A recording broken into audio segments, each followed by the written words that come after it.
Welcome to another edition of the Giants Huddle podcast, brought to you by Citizens, the official bank of the Giants. John Schmeelk, Paul Dottino hopping on for this episode. Joined by friend of the program, he's probably been joining us every year for a good 8 years now, Joel Corry, who former NFL agent, and now he works for CBS Sports, analyzing contracts and all the like. Joel, good to see you, man. Good to see you guys. How you doing? We're doing great. All right, so contracts have become more complicated over the past few years. I think we all kind of have a handle on them, how it worked with signing bonuses, prorations, roster bonuses, injury guarantees. All that stuff has been pretty clear. But now teams are pretty liberal now in terms of adding void years, Joel, doing things called option bonuses. So before we open up to the free agent class, I want to touch on that first. Let's start with the void year situation. I think fans understand why you put void years on. You could basically spread out a signing bonus over years after the contract is up. So you basically spread out the total value of contract over each year, giving you more cap space in individual years. Why do you think teams are being more liberal with using these void years and putting them on before a contract's even signed in a lot of cases? And do you think, given how the cap just keeps going up even more than teams suspect, that more teams are going to adopt this strategy? And is it a sound strategy moving forward for a lot of these teams?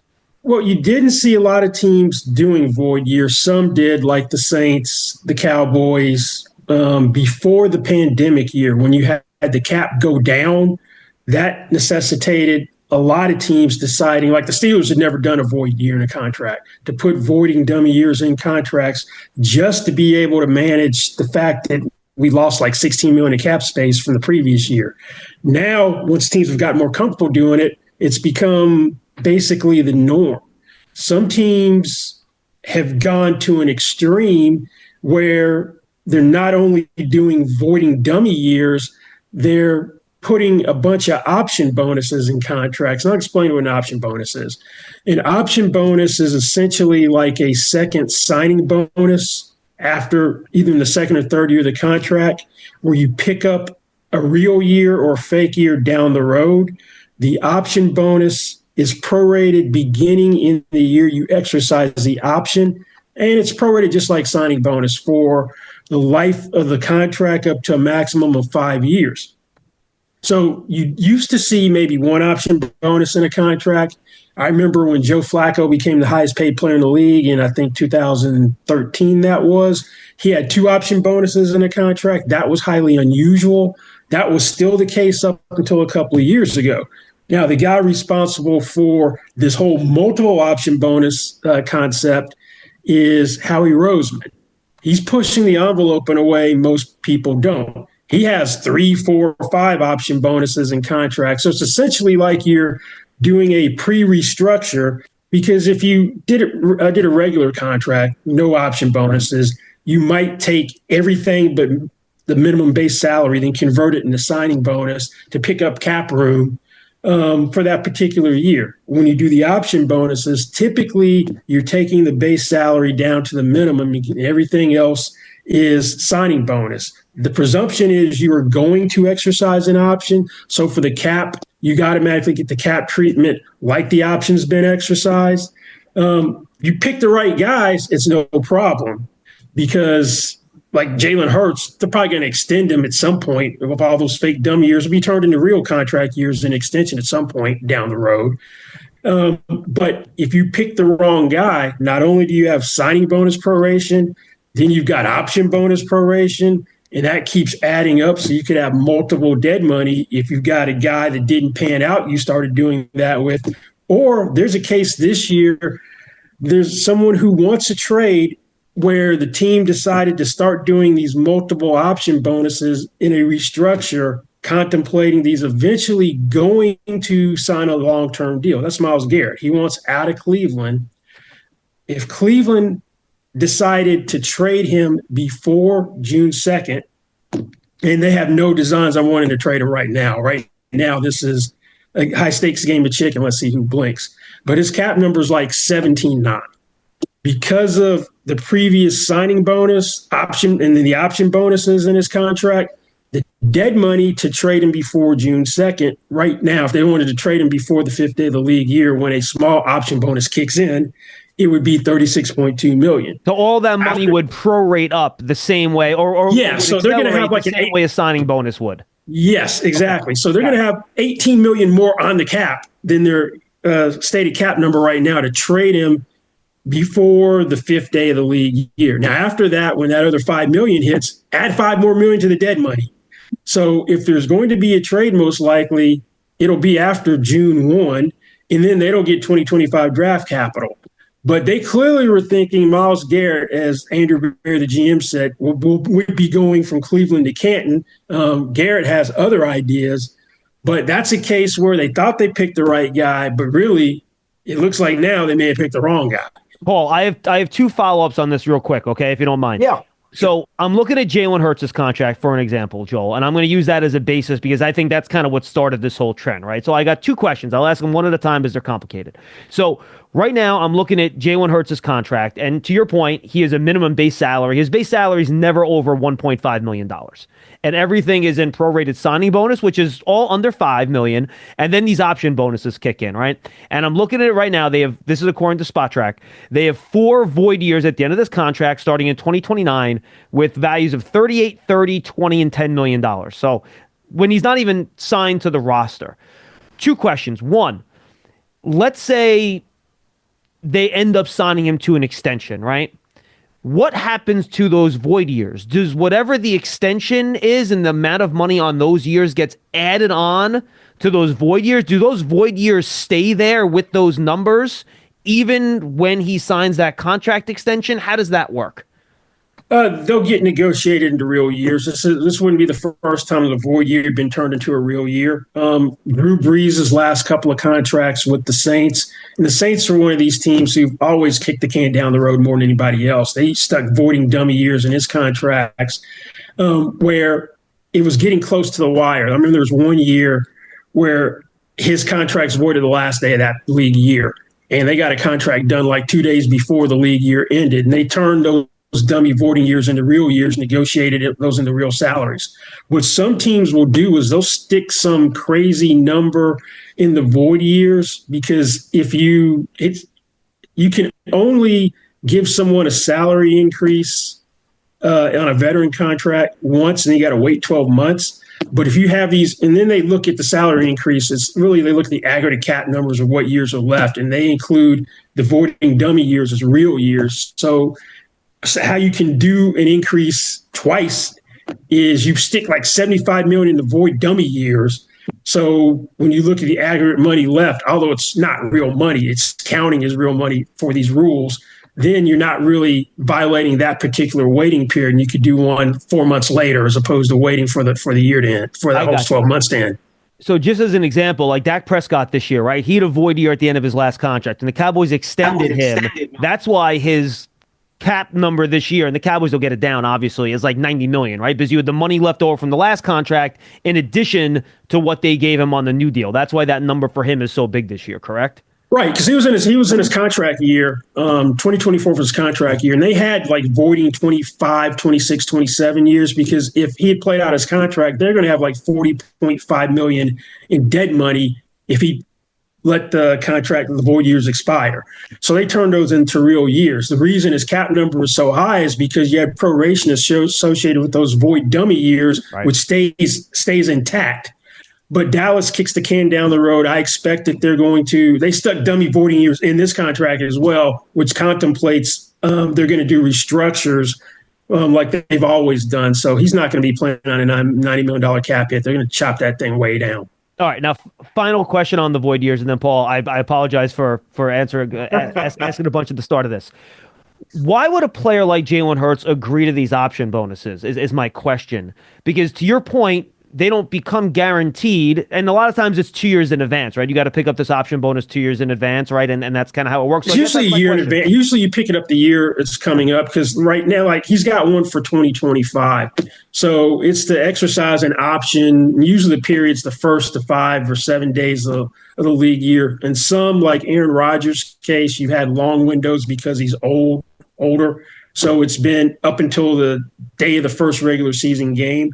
So you pick up a future year, 3, 4, 5 years down the road, but it's advantageous for the player from this standpoint. If he's the wrong guy, there are going to be a ton of cap consequences to release him. And you probably have to use a post-1 designation because you've got proration from a signing bonus, proration from the first option bonus, second option bonus. That keeps stacking up.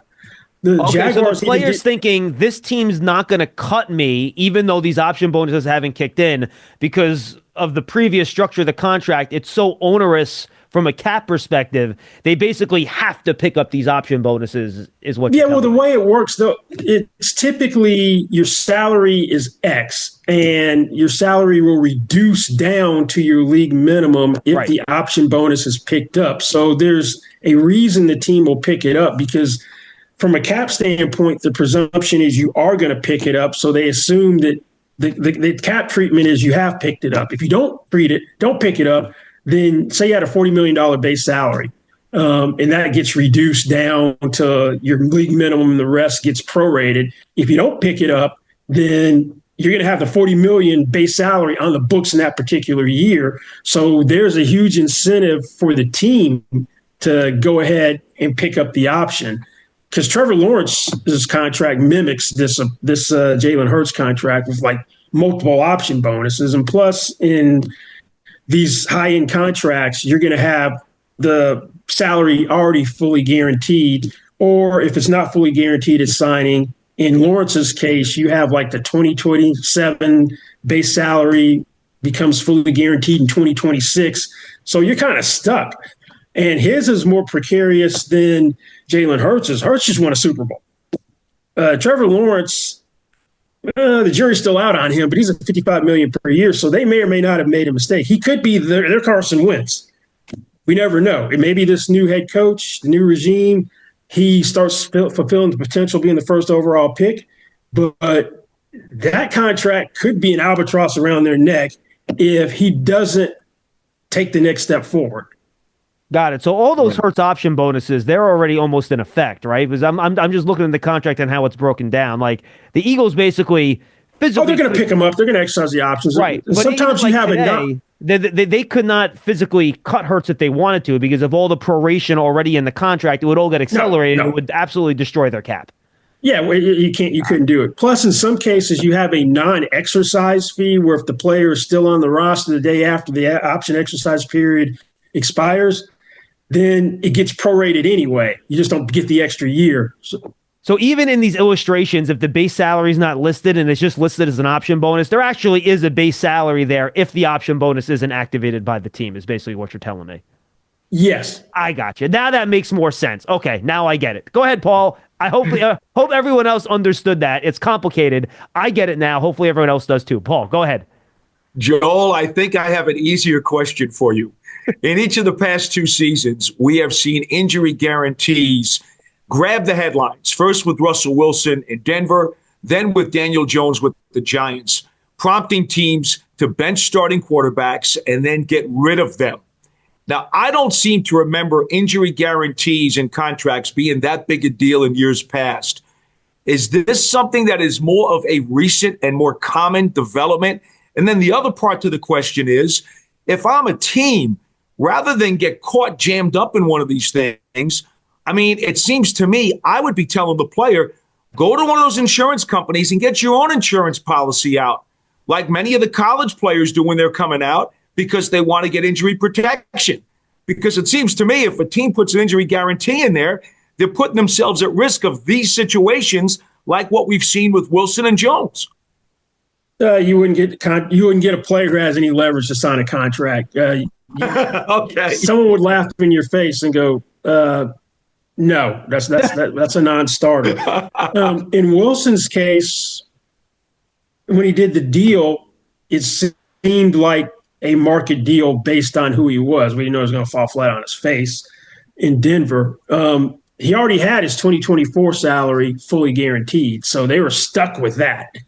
They were trying to avoid a 2025 guarantee kicking in. They didn't want him to get hurt. And then the way his contract was structured, if he was on the roster past a certain date, the 2025 injury guarantee became a full guarantee, which is why they cut him when they did. Right. the Russell Wilson contract, when it was signed, was always a much safer bet than the Daniel Jones contract, but same concept. We got to bench him because we don't want him to get hurt and then potentially have the injury guarantee come into play. The Saints almost were in that same position because Derek Carr didn't finish the season healthy. Let's say his hand wasn't healed and they were wanting to get rid of him by the time the full guarantee kicked in, which is like the 5th day of the league year, they would have been stuck. You guys actually had a situation a couple of years ago where you had an injury guarantee dispute for a player. Logan Ryan had an injury guarantee in his contract. The Giants released him. He had surgery on, I think, his hand, and they were claiming he was healthy. He said he was still hurt. It would end up being a grievance, and when you file a grievance, 40% of the disputed amount sits on your cap. They ultimately settled for less than what he would have gotten if he won, because if the Giants won, it would have been zero.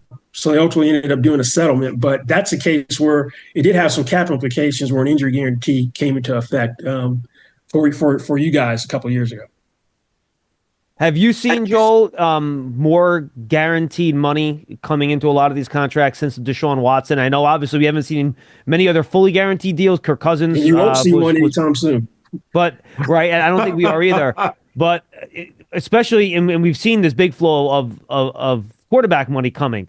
But what, if any, repercussions have you seen from that Watson contract? Which is why I think so many owners are upset about it, because they thought, "Oh, here comes here comes everyone else demanding this stuff." Have you seen a big move in that direction with how some of these contracts are structured, or has that really been a one-off as we thought it was going to be? It was a one-off. It was with Kirk Cousins. It was a one-off that in 2018 he signed a fully guaranteed contract with the Vikings, and then the next two guys up didn't hold up their end of the bargain. The Falcons held the line with Matt Ryan, got a conventional contract, and then Aaron Rodgers of Green Bay, conventional contract, it's dead. Lamar Jackson fought the best fight. He ended up playing out his fifth-year option trying to get a fully guaranteed contract. And their owner, Steve Biscotti, was the one who was the most vocal after Deshaun Watson got the fully guaranteed contract. Once Jalen Hurts did a conventional deal, Lamar Jackson fell in line. In the interim, you had guys who didn't hold up their end of the bargain. I didn't think Kyler Murray would ever get a fully guaranteed contract. I thought Russell Wilson was a guy who could have, because they gave up an arm and a leg to get him to Denver, so he had a ton of leverage and did a conventional deal. So it's a dead horse, particularly with the way Deshaun Watson has played. He's a cautionary tale for why you don't do it. I wrote an article yesterday on CBS Sports, hypothetical, on how you could have had one. What if Lamar Jackson had played on two franchise tags like Kirk Cousins did, and he was going to be a free agent this year, 2025, coming off an MVP season, and then the best season of his career where he didn't win MVP. You get that guy in the open market, you guys probably would be a team bidding for him. The Raiders would be bidding for him. He'd have enough leverage where he would have gotten a fully guaranteed contract. It would take a situation like that to get someone with a fully guaranteed contract. We're not going to see one anytime soon. Joel, each of the last 2 years when we've had you on during this time of the calendar year, we've talked about the devaluation of the running backs. And yet this past season, we saw the impact that free agent running backs had on their new teams as they went deep into the postseason. Obviously, Saquon Barkley won a Lombardi Trophy. Do you suspect that the tide on the value of running backs is now going to turn as the result? Yeah, it's going to turn because it's a copycat league, and you saw that Derrick Henry has a ton of gas left in the tank, although he's got a lot of mileage, had the second best statistical year of his career. I think he had his average more yards per carry than he ever did in his career, and Saquon had an all-time season. It may see the benefit this year in the draft that running backs may be drafted sooner than they had been in the past. Derrick Henry may get a new deal because he's a bargain. It was $16 million over 2 years, maxes out at 20. He's underpaid when you've got guys like James Conner who are signing for almost $10 million a year. The guys who are really going to reap the benefit aren't even eligible to sign extensions. It's going to be Bijan Robinson after the 2025 regular season. He was a first-round pick in 2023. And Jahmyr Gibbs, also a first-round pick in 2023. The Lions did an extension with David Montgomery for $9 million a year. Those two guys are going to move the needle. James Cook is talking about wanting $15 million a year. I don't know if he's going to get that, but he's going to get more than he would have without what happened this year. You even had in 2023, the best running back in the league went to the Super Bowl. That was Christian McCaffrey, and then they redid his deal with 2 years left where the new money average is $19 million. So, yeah, you're starting to see a trend because you get to the Super Bowl with the best running back in 1 year, you win the Super Bowl the next year with the best running back. The team, which on paper should have won the Super Bowl, but always shoots themselves in the foot. Baltimore had the second best running back this year. So, yeah, you're starting to see a little bit of a resurgence. Giants Huddle podcast is brought to you by Citizens, the official bank of the Giants. From game day celebrations to your everyday financial needs, Big Blue fans can get the most out of every moment with Citizens. Learn more at citizensbank.com/Giants. If you want to know how to manage 2 minutes of crunch time football, I'm your man. But if you're wondering about a long-term financial plan, you should talk to Citizens. Hey, I can also talk lawn care. I'd like to learn about a mowing routine. Yes, I knew I could help. Make sense of your money with Citizens. Giants. 3 other positions I want to touch on here, Corey, before we move on to the specific free agent class this year. Are guards and defensive tackles starting to push up a little bit? I feel like teams are valuing interior pass rush a little bit more. Therefore, the guards have to be valued more as well in terms of how teams are viewing protecting and getting after the quarterback. Well, I think it's a little bit of misnomer that the interior pass rush market is now being valued in a new way that it has in the past. I represented a guy, John Randall, who at one time became the highest paid defensive player in the league. And then the ink was barely dry on that deal before another interior defensive lineman, Warren Sapp, topped that deal. So it's not like it's a new phenomenon. That was the late 90s when that happened. For the interior offensive linemen, you're starting to see those salaries creep a little closer to the tackle salaries. Actually, the top of the guard market, if you take Penei Sewell out of the equation for right tackles, it's pretty comparable.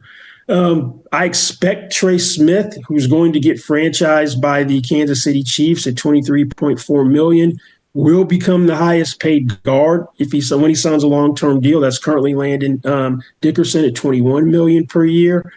But yeah, the interior offensive line is very important. Look at the Eagles. That team is built in the trenches. They have defensive line depth, so they come in waves, but the offensive line, they stick a lot of money in that. They've got two $20 million per year tackles. They've got a $20 million per year guard. So yeah, that's very important, taking care of your offensive line. And then one other position real quickly, Joel, wide receiver. We've talked about this a lot. There are so many good this is not a great wide receiver draft class this year, but we've had a bunch in a row. Are teams going to start being a little bit more hesitant paying wide receivers at the top of the market, or is that trend going to continue? We saw CeeDee Lamb, Justin Jefferson, all those guys get paid, and now Jamar Chase is up next. I would think that it's got to slow down a little bit because the market's really exploded the past couple of years. Travis Hunter is interesting from this perspective that he wants to be a full-time two-way player, which I don't think that's humanly possible in the NFL. But from an economic standpoint, if he's got to choose a position, although top cornerbacks are a more scarce commodity, I'd want to be a wide receiver. There aren't any $25 million per year cornerbacks, but I run out of fingers counting the number of $25 million per year wide receivers. The top of the secondary wide receiver market, number two receivers, is Jalen Waddle at $28.25 million per year. So that's more than the top shutdown corners make. And you already have Cincinnati coming out last week at the Combine, giving away the farm in terms of leverage, saying, Jamar Chase is going to be the highest paid non-quarterback. That's currently $35 million per year by Justin Jefferson. Typically, it's an edge rusher that's the highest paid non-quarterback. If I'm Jamar Chase, I'm like, okay, thank you. I'm just going to let everything shake out. I'm not doing a deal until August. I'm going to let Myles Garrett get resolved because if he somehow is still in Cleveland, he's got 2 years left on his deal. He's underpaid. He was the first $25 million per year non-quarterback. That's going to be way up there. If David Mulugheta is controlling the negotiation, not Micah Parsons, who has talked about taking a hometown discount, that's going to be more than Justin Jefferson. TJ Watt isn't a contract year. He set the non-quarterback market last time. So I'm letting all these guys go first, and whatever number that is, I want more than that as opposed to going today. Like, say you did a deal today for Jamar Chase. If you adjust Justin Jefferson for contract for salary cap inflation, you're at $38.5 million per year. If you put that number out there today, those other guys are going to try to top it. So I let them do the heavy lifting, move the market, and I come in afterwards if I'm Jamar Chase, particularly since Duke Tobin said he's going to be the highest paid guy. Self-inflicted wound by the Cincinnati Bengals by saying that. I think it, don't say it. All right, Joel, we know the Giants' top priority is to land a quarterback, and Joe Schoen, the general manager, says he wants a guy who can win games this year, and that's going to be a veteran. We all assume Sam Darnold's going to be at the top of the free agent list of quarterbacks, and he'll get the most. I don't know if you've got a number in mind for him, but who do you suppose would be on the next tier of prices for quarterbacks, and what kind of number are we talking about that the Giants might have to spend, assuming they don't make a trade with somebody?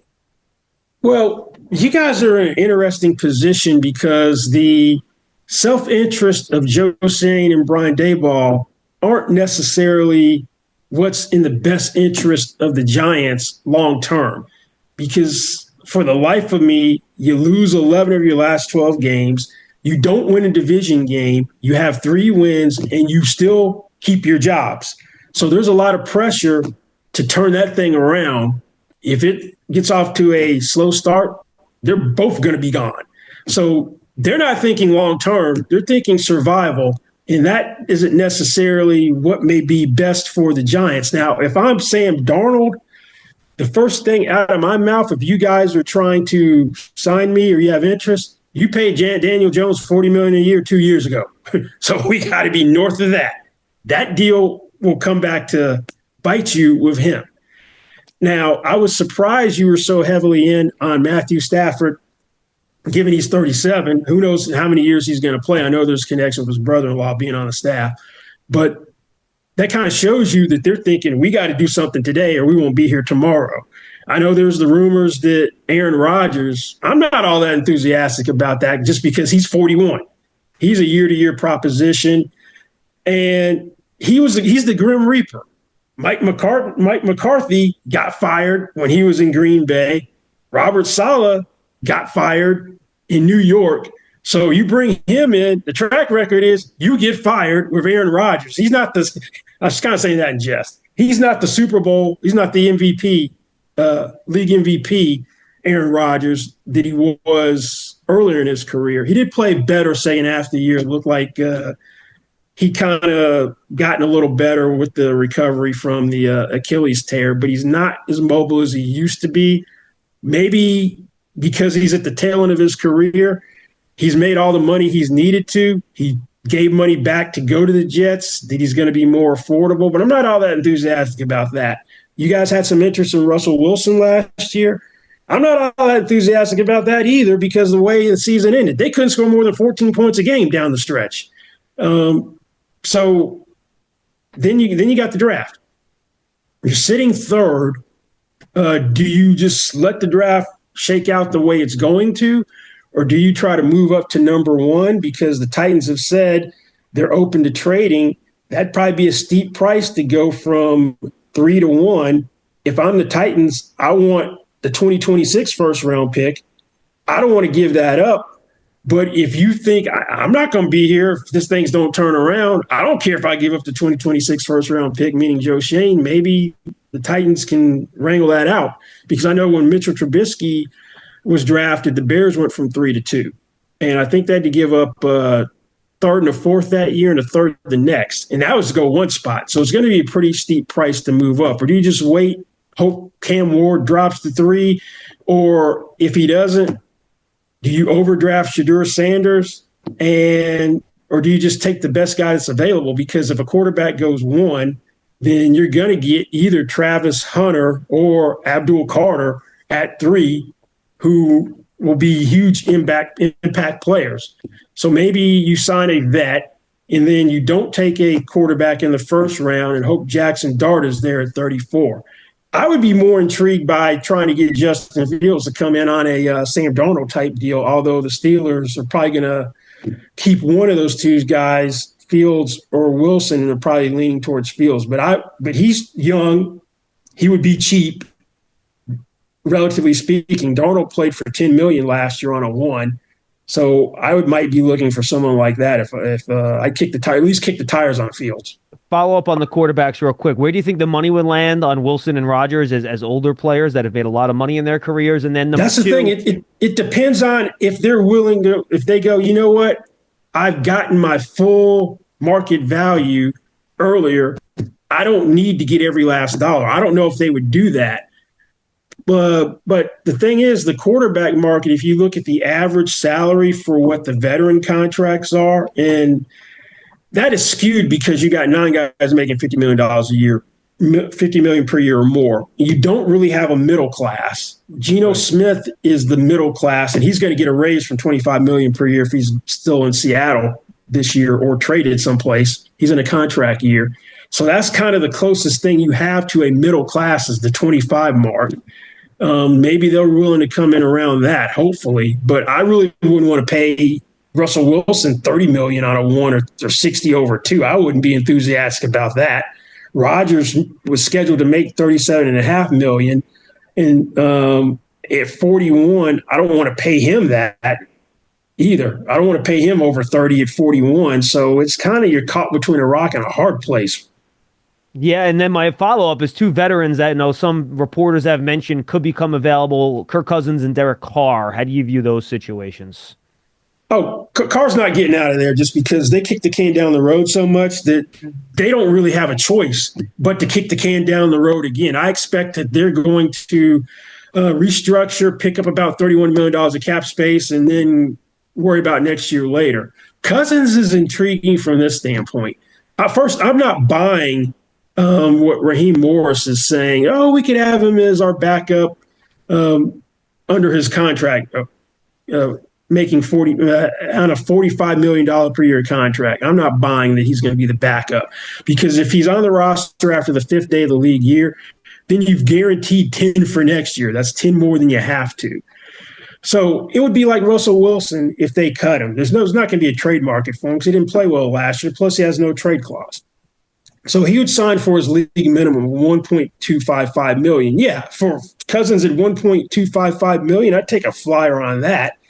Now, here's where Cousins has made a mistake.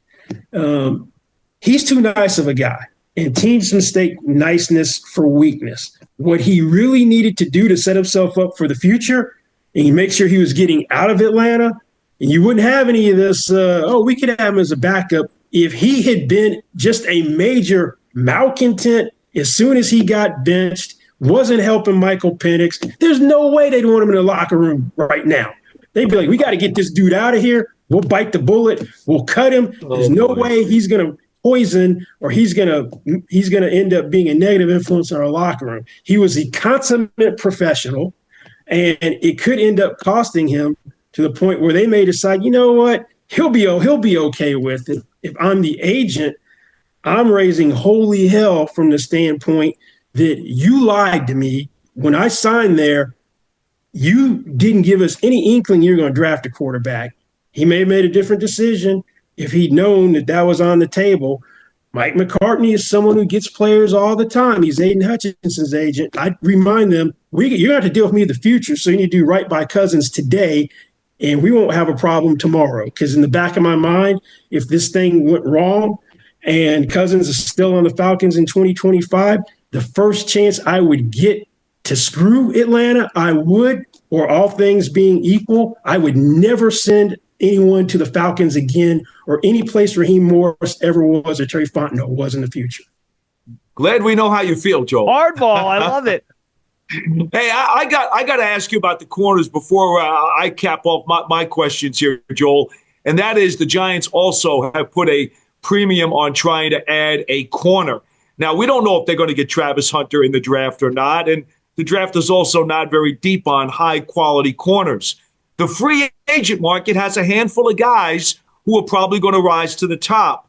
How much money are you thinking you'd have to commit to get a starting caliber corner? And do you think there might actually be two levels, guys who are going to be like cream with the cherry on top and guys who may be just the cream that might be a little less expensive for the Giants to talk to? Well, you would kind of be hoping these guys have priced themselves out of the market, and then as the first wave of free agency goes, that they have to readjust expectations. There was a deal done late in the 2024 year, which I'm sure all these guys are looking at. Yamur Lenoir got an extension from the 49ers for $17.8 million per year. So I'm sure these guys have taken note of that particular deal. You've got guys like Carlton Davis, who did a 3-year deal in 2022 for almost $15 million per year. He's not going to want to take a pay cut. Charvarius Ward had a bad season by his standards because of extenuating circumstances with his young daughter passing away. He was on a deal averaging 13.5. That Lenoir deal will be important for him because that was the other corner in San Francisco. They're in the 28, 29-year-old range, so that's getting into that danger zone territory. Byron Murphy did everything you're supposed to do in a contract year. First Pro Bowl, ton of picks. If I'm representing Murphy, can play in the slot and on the outside. I'm targeting $20 million per year. Don't know if I get there, but that's what I'd be targeting. Two guys I want to throw at you. DJ Reed and Asante Samuel Jr. are two guys that interest me. Samuel's a little bit younger. He missed a lot of last year due to injury. And then Reed, and I only throw like guys like Paulson Adebo and Christian Fulton, right? Those are other outside corners that kind of interest me a little bit. Joel, I'm wondering where you think those guys might fall. Fulton's probably the cheapest of them. I think he was on a 1-year prove-it deal for like $3.5 million last year. You probably don't even have to get to 10 on him. Santi Samuel's probably thinking, notwithstanding the durability, 14, 15 million per year. DJ Reed, he's probably thinking, hey, I played opposite Sauce Gardner, and that means he's not getting the matched up against the top receiver, but he's thinking, hey, I actually had a better year than Sauce Gardner because he actually, he had a down year by his standards. So he's probably thinking that same neighborhood as the guys I mentioned earlier, Ward, Murphy, Davis. Huddle up, get in here. If you're lined up here, you gotta go over the middle with it to score. Right. How do we make that happen? I don't know, but Citizens does. Make sense of your money with Citizens, official bank of Eli Manning. How about defensive tackles, Joel? It looks like Osa Odighizuwa is not going to hit the market. It sounds like the Cowboys are recording this on Tuesday around 11:30 Eastern time, that he's going to get franchised. But there are still some other pretty decent players on the market. Where do you think that's going to land? Milton Williams, I assume, is going to go well over 20 a year. Once you get past him, what are we looking at defensive tackle for guys that can play next to Dexter Lawrence? Well, how much do you want to commit to that position? Because you already have Lawrence, who's well over 20 million per year. You've got an edge rusher making close to 30. So how much do you really want to commit to the defensive line? Maybe you're looking at someone you can get in the 10 to 15 range. Older guy that maybe you can get cheaper. I might want to kick the tires on Javon Hargrave because he's getting cut from the 49ers. He's coming off a deal averaging over 20 million per year. But the year before when he was healthy, he was still pretty good. That like a short-term 2-year deal, maybe 12 to 15 million for him. Maybe something because he's the guy that when he's healthy, he's going to get you 8, 9, 10 sacks. Joe, what do you think B.J. Hill could command on the market? He's going to be looking north of 15 most likely. Wow. Yeah. I said looking. I didn't say get. There's a difference. Remember, I'm looking at it from how much would I want? To me, Joel, this is a very dangerous free agent class because you don't have a lot of big names, and there's a lot of money with the cap going up around.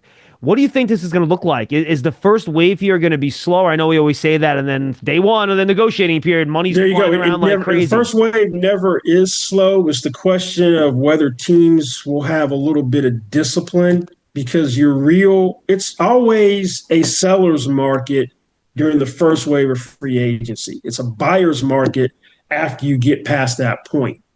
If I'm the Giants, I kind of try to take a page from the Commanders, because look where they were last year. Nobody expected them to be in the NFC Conference Championship, let alone make the playoffs. They went out and signed a bunch of free agents on 1-2-year deals and turned it around. And those guys weren't high-ticket items. Right. So if Joe Shane and his scouting department have done their jobs, they're looking to get value, not make splashes. Final one for me, Joel, and I appreciate all your time. You've been awesome. Guard, Giants need a starting right guard, and they could use a wide receiver too to play across some league neighbors. Any guys at those two spots that you think could be of good value for the Giants in free agency?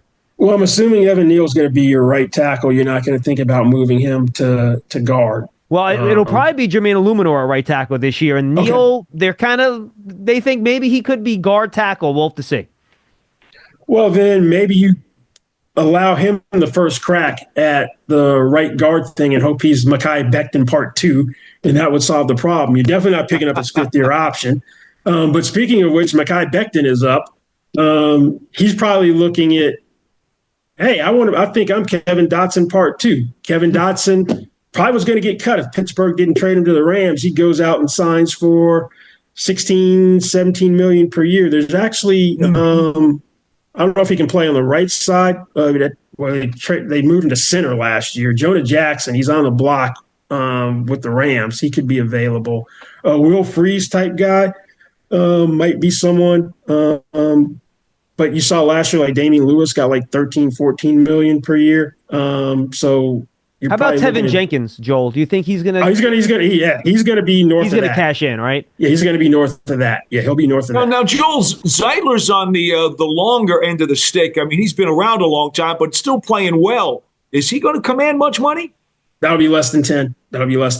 Yeah, I think that could be good value if you wanted to. Yeah, but if I'm him, I'm trying to stay put because at this point in my career, I want to win. No offense, but nobody's picking you guys to make the playoffs next year. No, but I get that. Wide receiver 2, guys that can complement neighbors. Well, you have one that I think is going to get overpaid in Darius Slayton, so I'm penciling him as gone. How much do you think he's going to command? Someone who can stretch the field. I'm looking at this bad deal that the Jaguars wish they'd never done with Gabe Davis. That averages $13 million per year.